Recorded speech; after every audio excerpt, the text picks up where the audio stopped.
Now, 2 years ago, the judiciary launched an ambitious 4-year transformation framework. The plan was anchored on 4 pillars: people-focused delivery of justice, transformative leadership, adequate financial resources, and infrastructure in use of ICT. And novel as the document appeared on paper, the judiciary now seems to be on a reverse gear, backtracking on some of the principles underpinning the transformation. KTN senior reporter Sam Ogina now goes deep into this story. He's part 1 of that judicial mockery.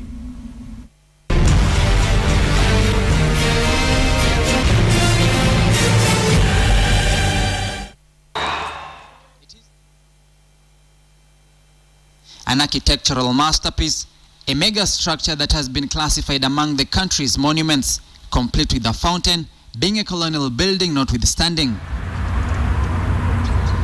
On the other side of town stands another handiwork of genius construction, a story building that is the country's Milimani Law Courts. Not far from it stands an abandoned appeals court with a state-of-the-art design. This is a summation of an impression of what the country's judiciary may look like, but far from it. Welcome to Bomet Law Courts, an acute contrast from the mega structures, some sitting idle in Nairobi, a clear disparity of working conditions between the 2 locations. And this is Bomet's cell block for remandees, a shack structure which can only be likened to a chicken coop.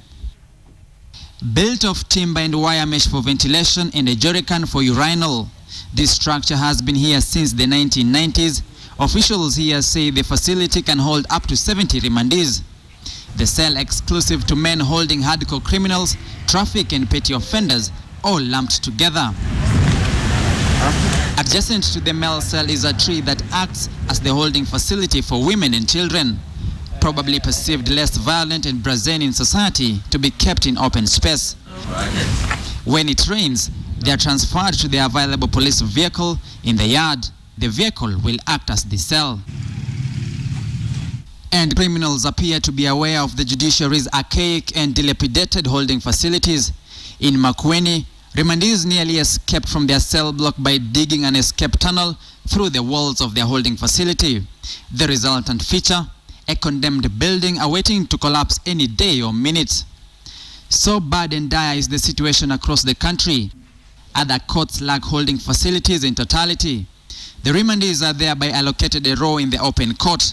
In a courtroom of 2 sitting rows, 1 row is reserved for the members of the public, while the adjacent one is for remandees, be they hardcore criminals or not.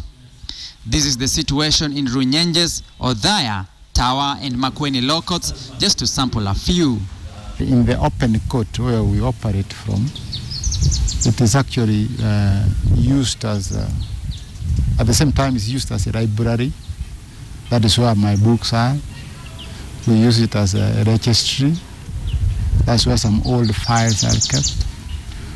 We use it as an exhibit store at the same time. We use it as a cell at the same time. All the suspects are crammed into a 10 by 10 court. And that 10 by 10 court is expected to hold also members of the public. It becomes congested and it becomes very difficult for one to work in the courtroom when it's congested like that.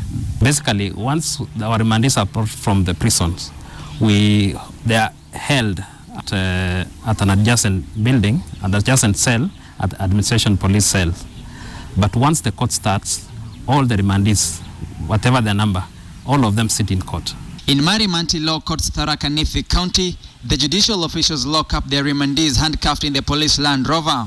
The police will keep vigil, and after the court session, it will be a long drive in a bumpy, dusty road to Meru Prison until their cases are heard and determined. Breakdowns occur occasionally, and from the nature of the road, when it rains, we are not going to get the suspects in court as soon as we should. And given that we are sharing a courtroom, we have to begin early and finish late because the courtroom is one and it's being used by 2 courts. So if there's any little delay, the witnesses will suffer, the suspects will suffer. So it's a bit of a challenge. The judiciary limping in its execution of duties nearly 3 years after a new judicial administration was sworn in office, promising radical reformation. The judiciary's President Chief Justice Willie Mutunga, in his 120 days progress report, indicated, quote, "We found an institution so frail in its structures, so thin on resources, so low on its confidence, so deficient in integrity, so weak in its public support, that to have expected it to deliver justice was to be widely optimistic. We found a judiciary that was designed to fail," end of quote. But as if endemic, the same structural problems persist. As such, over 600 million shillings was pumped into construction of new courts. The courts would have improved office space, intercom and substantial holding facilities. Everybody wants to be in a good place, and you see the court is not just for the judicial officers and judicial staff, it's for members of the public. With us we can work from anywhere, but when it is raining, where do we have the members of the public sitting? For example, you can see now, they have to wait outside. They don't have a waiting bay. They have to wait outside. They have to be served from the window. Also, the clients you are serving should feel comfortable. And also yourself, as the officer who is serving them, you should also feel comfortable. Because when some exhibits like who could have overstayed at the police station, that smell, you can imagine the room is very small. That is why we have that. If you feel uncomfortable. But now that remains as a pipe dream. The judicial wars between the Judicial Service Commission and the former CJR crippled the projects, many of which have stalled. As the fights in Nairobi intensified, it is the judicial junior staff who bore the brunt of working in pathetic conditions. The space is just horrible. It's just horrible. Basically, we can say we don't have offices generally. My colleague sits in a corridor on a way to a registry, which is also used as a kitchen, a store, and many things. The prosecution's office in Runyenje's law courts bears the hallmarks of a place totally neglected on the surface of earth. The office is an empty shell, no storage facility for exhibits, files, or even a computer for data entry. We don't have enough furniture in that office. But we requested, and they said because of the new building that is coming up, we wait. Meters away from the prosecution's office is Runyenje's second magistrate's chambers, a cubicle in size that cannot hold more than 5 people. But that notwithstanding, this chamber doubles up as a courtroom. It is very small, so that even we always fear even the criminals can attack you, given the distance from where I'm sitting, but we have to cope with those challenges. This is a reflection of the situation ailing the judiciary across the country. But the situation can only get worse. In Marimanti law courts, the building is leased from the local authorities, but still remains squeezed. The registry here acts as the kitchen. Files are kept in the same room tea is prepared. The risk of fire torching all documents as real as it can get. So you can see how the court is squeezed. Well, the registry itself accommodates about 8 members of staff, and it's 8 by 8. So a member of staff is expected to occupy 2 feet by 2 feet. So some of the members of staff have to operate from elsewhere within the compound. This is replicated in Othaya. The strong room is equally the kitchen and the kitchen store. Most courts across the country are either housed in leased or granted space. The Bomet Law Court is operating from the Bomet County Commissioner's space. They were required to relocate in May, but were given a grace period of up to the end of July to move to their own premises. The space has been identified for the county's Huduma Center. Kwa sasa niko na kesi katika Wanguru Law Court na vyenye iko kuna mashinda mengi huko kwa hizi makoti yetu. Kwanza ukienda ndani ya koti hakuna mahali ya kuketi. Watu wanakaa wanasimama. Alafu hata viti haitoshei. Vyenye kwanza hii koti tulikuwa siku ya leo ilikuwa kukodisha imekodishwa na haina kodisho mzuri. Hata ndani nimekaa kama samba. Nimekuja hapa kotini, nimestakiwa na mtu. Wakati nilifika hapa, niliambiwa niende koti tu hapa Wangulu Court. Sasa kunja hapa nikaonelea kinyumba kimekaa kama mahali ng'ombe zinalala. Wakati niliingia huko ndani nikakuta kuna watu pia iko magistrate huko ndani. Where the courts are housed in their own premises, the buildings are pre-colonial courts and condemned as unfit for operations. The Othaya, Tawa and Makueni law courts have been condemned. But paint works and minor repairs are done to conceal the cracks that betray the very existence of these structures. We have been trying to fix all these cracks, but every now and then you still find another crack coming up. Actually, you cannot rehabilitate it anymore. Lawyers practicing in these facilities who spoke on condition of anonymity expressed their exasperation at this sorry condition. The advocates claiming the working environment is a moral killer. Samugina, KTN.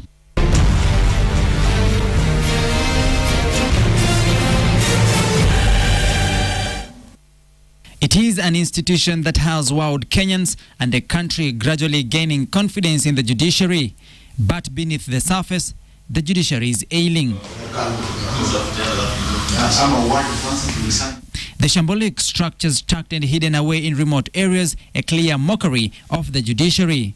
But the structures aside, the human resource is yet another dark chapter in the judiciary. Like now, like the clericals, it's a very big shortage. The two of them, once they are in court, then it means that there's none who is supposed to be manning either of the registries, because the registries are supposed to be manned by a clerical officer. But for now, we do it support staff who assist in the registries when the clerical officers are serving in court. So we would actually be happy to do it more. The institution is severely understaffed and the ripple effect is double-edged. Overworked staff and, on the flip side, relaxed officials. In most courts across the country, the number of staff varies between 10 to 15 at most. The fewest personnel in these regional courts being court clerks and prosecutors. Consequently, the two court officials are the most stretched workers in the judicial system. So we are only using one courtroom, using one prosecutor, using one court clerk. You cannot perform maximally, optimally. So you have to allow maybe the prosecutor to rest before he goes to another, he attends to another court, same to the court clerk. So because of limited number of staff, we don't work optimally. I serve as the court assistant in the two courts because our station is quite small, and yet we are having few member of staff. But despite the challenges, we are still delivering services to the wananchi, because that is the core mandate of the judiciary, that justice should be non-delayed. Replicated across the country, most courts have only one clerk and prosecutor, and more often than not, they will be serving two courts, a situation the judiciary is fully alive to. That we do not have enough clerks, we don't have enough secretaries. Even at the magistracy level, we have shortage. And so what we've embarked on doing is to conduct a staff rationalization process, because we don't want to carry out a recruitment exercise that is not informed by data. We have to know who we have, where, doing what, to be able to determine the staffing levels that we need to address. Whether the shortage compromises optimum output and dispensation of justice is anyone's guess. Cognizant of the situation under its nose, the judiciary has resorted to a knee-jerk reaction to fill voids of expertise shortage. The few staff that we have are bearing a huge workload. In fact, some of the stations we've had to use support staff to do responsibilities that really shouldn't be theirs. We've had to move people from their, what they were recruited to do, to support certain critical services, particularly in the registries. The resultant feature is overworked staff on one hand and wasted manpower on the other.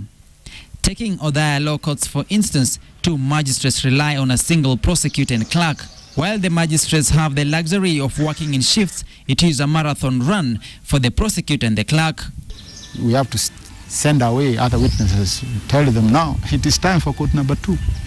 So I can't hear you. I give you another date. So fine, I waste a half a day. A half a day I use it in reading newspaper, writing my judgments, or taking tea, whatnot. So output is limited because of that. Insiders claim there was a freeze in hiring of judicial officers dating back nearly 5 years ago.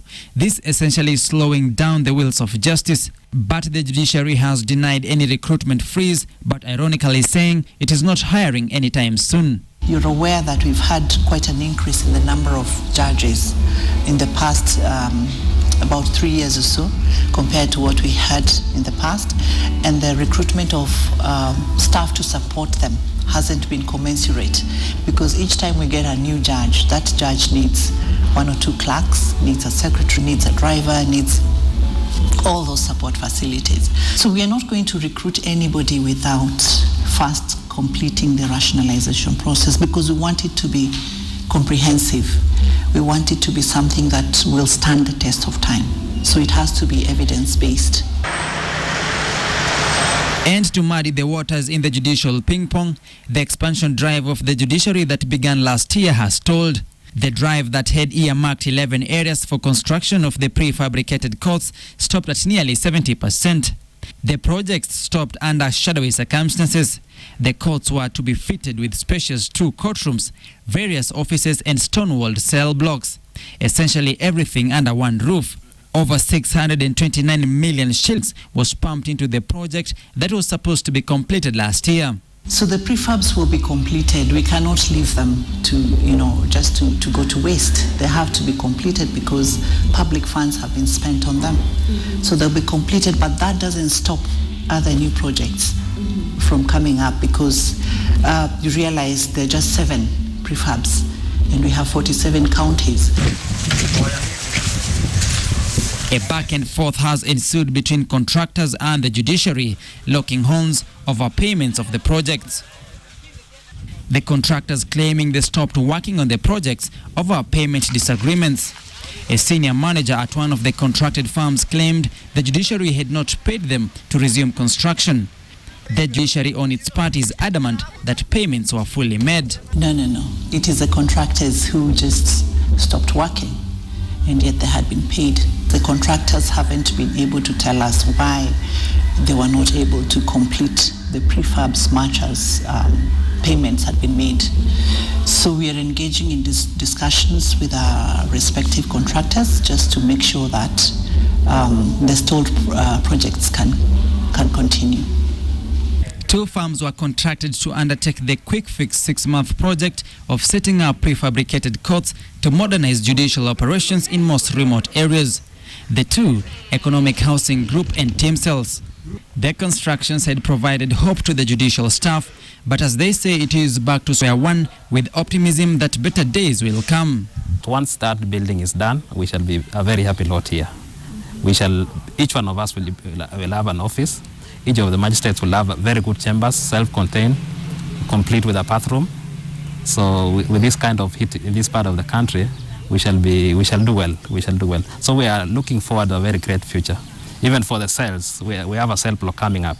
We hope the county government is going to live up to its expectations, construct a few roads. This road from the Chiakariga to Marimanti leads to the county headquarters. So if the county government thinks it should give its people its support, this is our road which should be given priority. And also we also expect the prison to be completed very soon. That will also give us a boost. It will reduce the trips, it will reduce the cost of running for the police. And once this court is complete, what we need only is 1 prosecutor, and I think we will not have any backlog in this court. When you operate from where you are comfortable, that is okay. You will perform better.